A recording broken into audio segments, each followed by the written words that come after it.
সমগ্ৰ বিশ্বতেই মানৱতাৰ জয়গান গোৱা আৰু ভাৰতবৰ্ষত নতুন ভাৰত নিৰ্মাণৰ বাবে সেৱাত ব্ৰতী প্ৰজাপিতা ব্ৰহ্মাকুমাৰী ঈশ্বৰীয় বিশ্ববিদ্যালয়ে 18 জানুৱাৰীৰ দিনটো মাউণ্ট আবু আৰু প্ৰয়াগৰাজত দুটি বিশেষ চমকপ্ৰদ কাৰ্যসূচী অনুষ্ঠিত কৰে।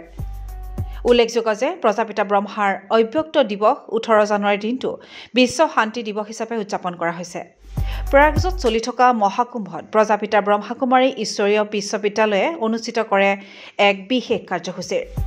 প্ৰয়াগৰাজৰ মহাকুম্ভত ঈশ্বৰীয় বিশ্ববিদ্যালয়ে স্বৰ্ণিম ভাৰত জ্ঞান কুম্ভ উদযাপন কৰি ব্ৰহ্মা বাবাৰ স্মৃতি দিৱস পালন কৰে। এই অনুষ্ঠানত অংশগ্ৰহণ কৰে অসমৰ ৰাজ্যপাল মহামহিম লক্ষ্মণ প্ৰসাদ আচাৰ্যদেৱে। তেখেতে ব্ৰহ্মা বাবাৰ স্মৃতি স্তম্ভত পুষ্পাঞ্জলি অৰ্পণ কৰে।